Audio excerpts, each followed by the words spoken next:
Welcome back to exemplar CH। Friends सभी को good evening.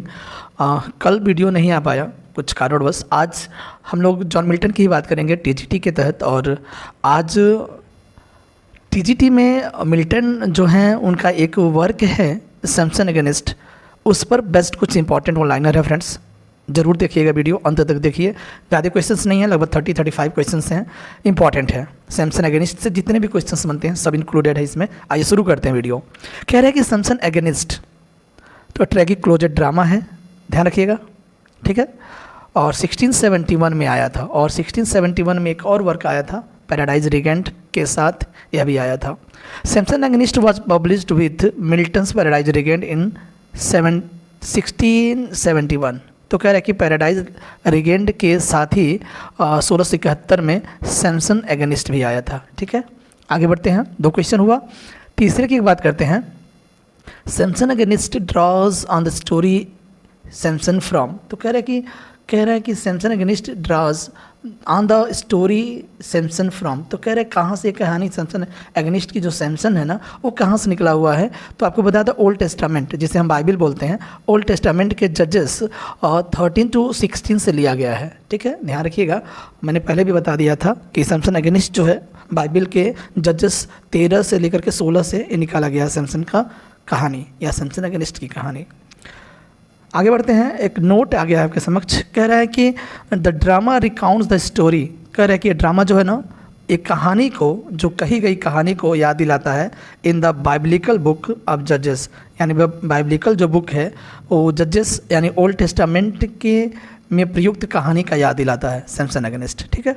Samson against starts in, तो कह रहा है कि मीडिया रेस। फ्रेंड्स आपको बता दें मीडिया रेस के बारे में, इसका मतलब होता है in the middle of the story. कहानी के बीच से ही जो कोई वर्क शुरू हो जाता है उसे मीडिया रेस बोलते हैं। एक्चुअली स्टार्टिंग में बता दिया जाता है कि एक सैमसन करके एक बहादुर योद्धा है जो एक डेलिना नाम की औरत से उसके प्रेम में पड़ जाता है और उसे धोखा दे देती है, और कहानी यहाँ से अब शुरू होता है। तो इस तरह से कुछ पीछे की बातें कुछ बता दी जाती हैं और आगे से कहानी स्टार्ट हो जाता है। तो that is called media race, ठीक है। आगे बढ़ते हैं।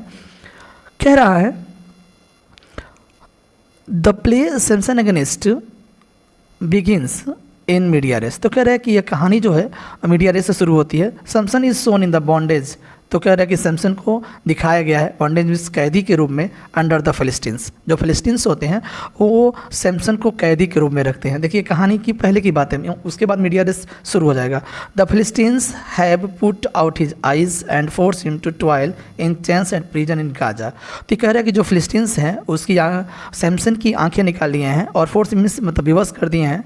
टू टॉयल मतलब होता है कठिन परिश्रम करने के लिए। इन चेन्स माने बेड़ियों में, अर्थात उसको कैदी बनाए हुए हैं, उसके बाद उसकी आंखों को निकाल लिए हैं और उसे कठिन परिश्रम कैदी बनाकर बेड़ियों में रख करके कठिन परिश्रम करवाते हैं। कहाँ? तो गाजा के एक जेल में। ध्यान रखिएगा, ये पूरी कहानी पहले की है।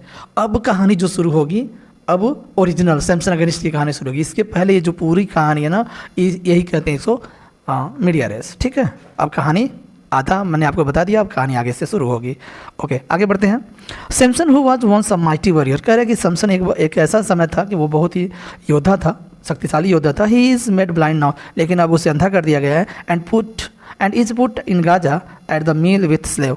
और कह रहा है कि जो गुलामों के साथ उसे एक मील जो आटा चक्की होता है उसके गाजा के एक जेल में उसे रख दिया गया है कठिन परिश्रम के लिए, ऐसा बताया जा रहा है।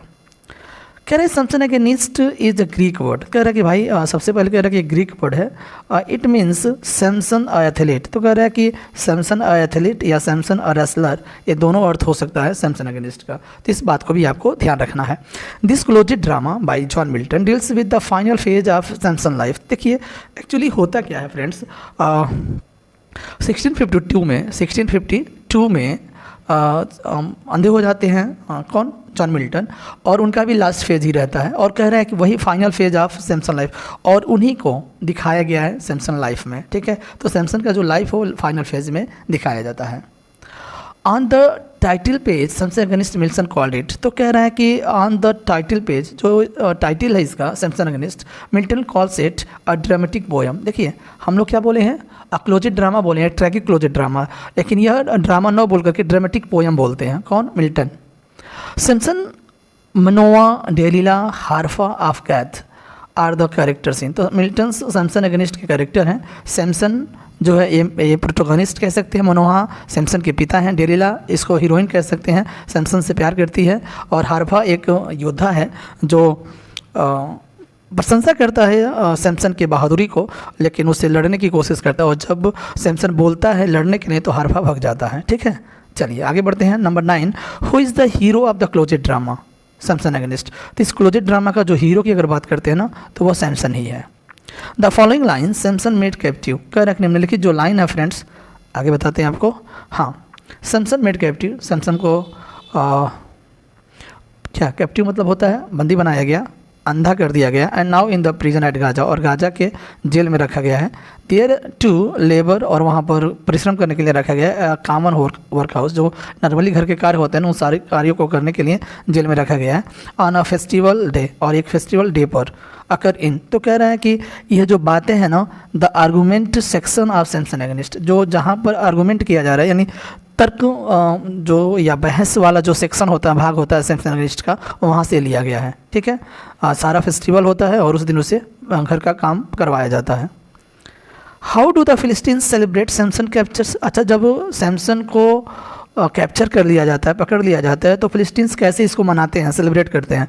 तो कह रहा है कि Philistine celebrate his captures with the holiday, एक छुट्टी के साथ इसको मनाते हैं। साथ ही साथ and feast to the ideal god Dagon, और कह रहा है कि एक उनके स्पेशली उनके गॉड हैं जिससे बोलते हैं डैगन, डैगन के लिए दावत भी वहाँ पर मनाया जाता है और हॉलीडे और दावत के रूप में सेलिब्रेट किया जाता है। कब? जब सैमसन को पकड़ लिया जाता है। सैमसन लेमेंट्स, सैमसन रोता है, बिलाप करता है हिज फॉलन कंडीशन, अपने गिरी हुई स्थिति को देख करके। एट मोस्ट ऑफ ऑल, और सबसे बड़ी बात है कि अपने ब्लाइंडनेस पर, अपने अंधेपन पर बहुत बिलाप करता है। बड़ी दुख की बात होता है कि जब वो व्यक्ति अंधा हो और कैदी हो और साथ ही साथ इसी ऐसे कंडीशन पर तो उसे बिलाप ही करना होगा। Who इंटर्स on the stage at a distance, कह रहे हैं कि कौन स्टेज पर कुछ दूरी पर प्रवेश करता है। एंड कमेंट्स में टिप्पणी करता है द फॉलन हीरो, यानी उस गिरे हुए हीरो पर। And the mutability of Fortune, और उसके जो भाग्य होता है ना, भाग्य की परिवर्तनशीलता कह सकते हैं, उसके भाग्य की परिवर्तनशीलता और उस गिरे हुए हीरो पर कमेंट करता है। एडिंग हिज प्लान, और अपने प्लान में वह कुछ बातें जोड़ता है, तो वह है कोरस। ठीक है, वह कोरस है। आगे बढ़ें। How does the chorus contribute to the progress of the drama, कह रहा है कि उस ड्रामा को प्रगति के लिए कोरस क्या योगदान करता है? तो बता रहे हैं कि by supplementing Samson analysis of his fallen state, यानी उसके गिरे हुए स्थिति का, सैमसन के गिरे हुए स्थिति का एनालिसिस करते हुए, ठीक है, और leading him to in further reckonings of the more abstractly philosophical nature, और कह रहे हैं कि जो दार्शनिक नेचर है ना पूरी तरीके से उसके आंकड़ों को आगे बढ़ाते हुए वह कंट्रीब्यूट करता है किसमें? प्रोग्रेस ऑफ द ड्रामा में। ठीक है, कौन करता है? तो कोरस करता है। हु इज़ मनोवा, तो मनोवा जो है सैमसन्स ओल्ड फादर है। कौन है? सैमसन का बूढ़ा पिता है। Who speak the following lines in Samson अगेनिस्ट, निम्नलिखित जो लाइन है वह कौन बोला है? इस लाइन को हम पढ़ते हैं आपको सामने। I can not praise thy marriage choices son, यानी बेटे मैं तुम्हारे शादी के जो चॉइसेस हैं ना मैं उसकी प्रशंसा नहीं कर सकता। रैदर अप्रूव्ड देम नॉट, और यहाँ तक कि मैं उनको अनुमोदित भी नहीं, अप्रूव्ड मैंने अनुमोदन होता ना, अनुमोदित भी नहीं कर सकता। ऐसा Manoa speaks this lines to the son Samson, तो कह रहा है कि मनोवा ऐसा बोलता है अपने बेटे सैमसन से। ठीक है, ये लाइन इंपॉर्टेंट है, can not praise thy marriage choices. ठीक, आगे बढ़ते हैं।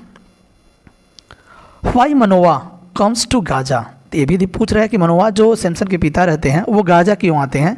तो Manoa comes to Gaza to attempt to gain Samson release, वो इसलिए सैमसन को रिलीज़ कराने के लिए गाजा आए हुए हैं Manoa. By paying a ransom, ransom का मतलब होता है फ्रेंड्स फिरौती होता है ना, हाँ फिरौती होता है, फिरौती यानी फिरौती को अदा करते हुए, यानी जो कैप्टर्स हैं, कैप्टर्स समझ रहे हैं ना, जो जिन्होंने उसे कैदी बनाया हुआ है उनको रैंसम फिरौती को दे करके गाजा में सैमसन को रिलीज़ कराने की कोशिश करने के लिए मनोवा पहुँचे हैं गाजा। हु अर्ज मनोवा, और कौन निवेदन करता है? To drop the plan of getting him free and to let Samson remain in his condition of servitude in remuneration for his sins. कह रहा है कि हु अर्जेज मनोवा, कौन मनोवा से अर्ज करता है कि ड्रॉप द प्लान, यानी इस विचार को या इस योजना को आप ड्रॉप कर दीजिए, कि किस योजना को, कि ऑफ गेटिंग हिम फ्री, यानी उसे स्वतंत्र कराने के लिए। And let Samson remain is condition, और सैमसन को इस कंडीशन पर रहने दीजिए, of servitude in numeration of, और अपने जो पाप इन्होंने किया ना, उस पाप का जो भागीदार है वो वही है, और जो उनके पापों का जो मेहनताना है ना, रिम्यूनरेशन का मतलब मेहनताना या पारिश्रमिक होता है, वह उन्हीं को सहने दीजिए। तो ये सैमसन खुद बोलते हैं कि अपने पिता को ऐसे अर्ज करते हैं कि आप चले जाइए, हमको रहने दीजिए यहीं, जिस हाल में हैं हम उसी हाल में हम रह लेंगे। आफ्टर मनोवा लिव्स, यानी मनोवा को छोड़ते समय, टू निगोशिएट का फ्रेंड्स आपको बता दें बातचीत करना होता है, ठीक है। द रैंसम, कह रहे हैं कि फिरौती के लिए बातचीत करने के बाद सैमसन फर्दर बिमोन्स, सैमसन जो है वह रोता है अपने कंडीशन पर, हु क्राइज, तो रोता है, और इस लाइन को कौन बोलता है, तो कहता है God of our fathers what is man. देखिएगा ये लाइन पूछा है कौन यह लाइन बोल करके रोता है, तो ये कह रहा है, कोरस रोता है देख करके कि गॉड ऑफ आवर फादर्स, यानी हमारे जो पूर्वजों के देवता हैं, मनुष्य क्या है, इस तरह का प्रश्न कर रहे हैं, ये कहते हुए कोरस रोता है। Which act shows the meeting between Samson and Dalila, ये देखिए ये भी इम्पॉर्टेंट है, मीटिंग की बात कर रहा है सैमसन और डेलीला का, तो किस एक्ट में होता है, तो ये एक्ट 3 है, ठीक है, एक्ट 3। अब आपको बता दें एक नोट और आपके समक्ष आया है, Dalila is the lady whom Samson fell in love with, Samson उसी के प्यार में पड़ा था, कौन सी है, डेलीला है। सी चीटेड हिम, वह औरत जो डेलीला है उसे धोखा देती है, इनटू रिवीलिंग द सेक्रेट, क्या करने के लिए, रिवीलिंग माने प्रकट करने के लिए, द सेक्रेट माने रहस्य का, ऑफ हिज स्ट्रेंथ, यानी वो चाहती है कि सैमसन अपने ताकत के बारे में जो सेक्रेट है, जो रहस्य वो बताए कि वो इतना योद्धा, शक्तिशाली योद्धा कैसे है। हिज लॉन्ग नाजिराइड्स हेयर, उसके लंबे जो नजीर हेयर है ना, उसके बारे में वह जानने की कोशिश करती है, उसके ताकत के बारे में जानने की कोशिश करती है, और इसका बस यही है कि वह डेलीला से प्यार करता है, और लेकिन उसे धोखा दे देती है और उसे सब कुछ उगलवाने की कोशिश करती है। 21 की ओर बढ़ते हैं friends.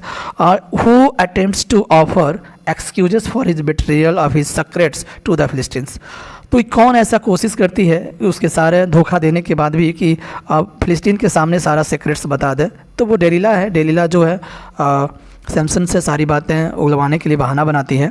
How does Samson react to Dalila's offer excuses, और जितने भी ऑफर्स देती है कौन, डेलीला, सैमसन उसका क्या रिएक्ट करता है, तो Samson refuses all his excuses, सभी बहानों को क्या करता है, मना कर देता है, and forces her to leave, और इतना विवश कर देता है कि वह उसे छोड़कर चली जाए यहाँ से।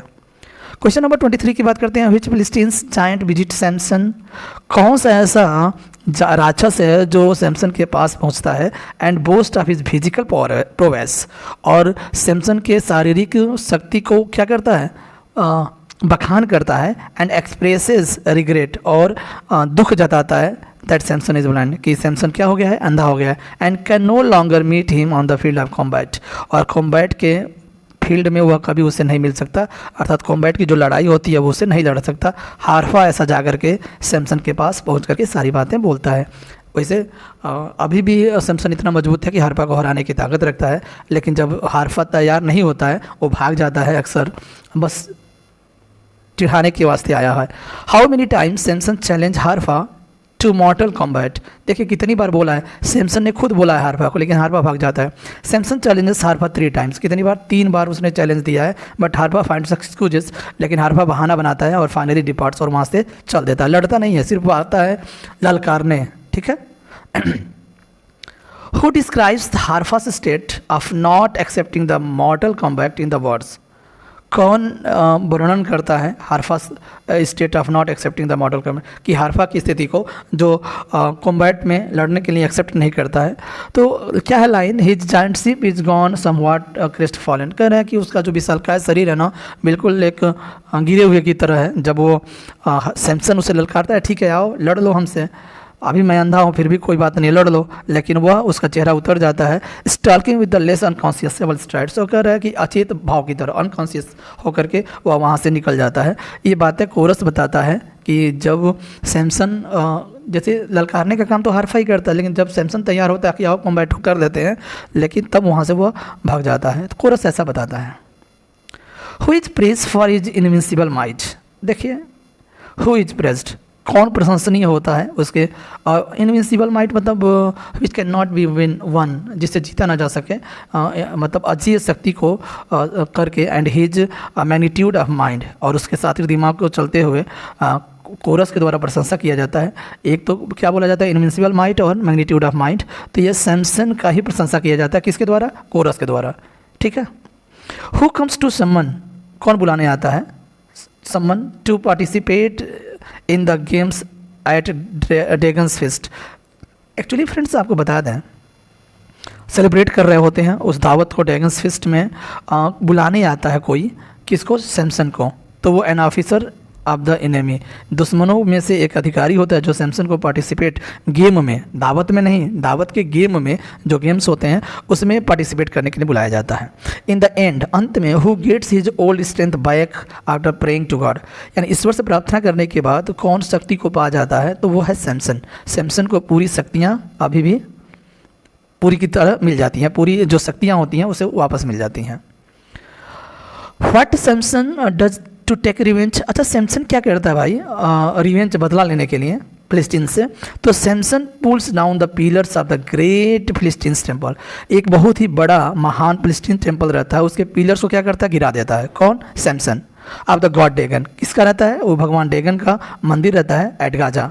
एज ए रिजल्ट, इसका परिणाम स्वरूप Samson along with all his captors are destroyed, और सैमसन के साथ ही साथ सभी जो कैप्टर्स होते हैं, कैप्टर्स मतलब ना जो बंदी बनाए हुए होते हैं इसको, वो सभी लोग बर्बाद हो जाते हैं।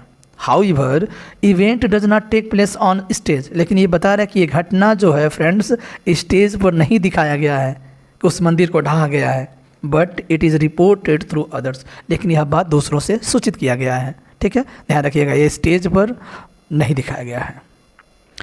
The character of Samson actually represents, तो देखिए यही बात मैं शुरुआत में बोल रहा था कि रिप्रेजेंट जो करता है ना, the blind state of Milton, Milton के जो अंधेपन का जो है ना, उसी को दिखाता है सैमसन, क्योंकि सैमसन को भी यहाँ दिखाया गया अंधा है, आइलेस है, और मिल्टन का सेम कंडीशन, 44 साल की उम्र में अंधे हो जाते हैं। नोट की बात कर लेते हैं, Milton describe Samson as a being eyeless Gaza, eyeless in Gaza, तो कह रहा है कि मिल्टन खुद वर्णन किए हैं सैमसन को, वो बोला गया है कि आइलेस गाजा बोला गया है सैमसन को। A phrase that has become the most quoted line of Agonistes, Agonistes का सबसे फेमस लाइन हो गया है eyeless Gaza. The phrase represents the blind state of Milton also, तो कह रहा है कि यह फ्रेज जो है आइलेस गाजा ना, मिल्टन को भी मिल्टन के जो अंधेपन का जो दशा है ना उसको दर्शाता है।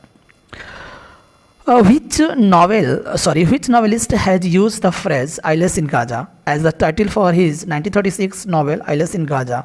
तो कह रहे हैं कि "Eyeless in Gaza" जो फ्रेज है ना, वो अपने एक नावल में जो 1936 में आया था, उन्होंने अपने नावल में "Eyeless Gaza" को मेंशन किया है, टाइटल दे दिया है "Eyeless in Gaza" अपने नावल के टाइटल, तो वो एल्डस हक्सले हैं, ठीक है, एल्डस हक्सले। Who said, किसने बोला है, Samson Agonistes is the finest imitation of the ancient Greek drama that ever has been or ever would be written, तो कह रहा है कि सैमसन अगनिस्ट एक एंशिएंट प्राचीन ग्रीक ड्रामा का एक नकल है, ठीक है, क्या, सबसे शानदार नकल है। सैमसन अगनिस्ट जो है प्राचीन ग्रीक ड्रामा का एक सबसे सुंदर नकल है, दैट हैज़ बीन, न कभी लिखा गया है, और इवन वुड बी रिटेन, न ही कभी लिखा जाएगा, ऐसी बात एस.टी. कॉलरिज साहब ने बोला है सैमसन अगनिस्ट के बारे में, तो बढ़िया लाइन बोले हैं S T. Coleridge. Which work of John Milton has been called, तो बोला गया कि which work of John Milton has been called a vehicle for Milton's Turkish contempt for women, तो ये कह रहा है कि मिल्टन के कौन से वर्क को बोला गया है कि ए व्हीकल माने एक सवारी, फॉर मिल्टन्स यानी मिल्टन का तुर्किश कॉन्टेम्प्ट, तुर्किश माने तुर्किश, कॉन्टेम्प्ट माने होता है ईर्ष्या या क्या बोलते हैं, नफ़रत करना फॉर वुमेन, औरतों के लिए। तो ये सैमसन अगेनिस्ट में ही बोला गया है। ऐसा बोला जाता है कि सैमसन अगेनिस्ट जो है मिसोगिनी रहता है। मिसोगिनी का मतलब होता है कि वह व्यक्ति जो औरत जात से नफ़रत करता हो, तो ऐसा दिखाया गया है। लेकिन ये सैमसन अगेनिस्ट में ऐसा दिखाया गया है कि वो औरतों के प्रति एक क्या है, कॉन्टेम्प्ट है, नफ़रत है, इससे है, ऐसा बोलते हैं लोग, ऐसा बोला गया है। ये रहा आज का Samson अगेनिस्ट। Friends, thanks for watching. Friends, एक बात और है कि आपसे निवेदन है कि वीडियो को थोड़ा लाइक करते रहिए और बने रहिए विथ एग्जाम्पलर CH। शेयर और लाइक करना मत भूलिएगा। थैंक यू, बाय बाय, मिलते हैं नेक्स्ट वीडियो में।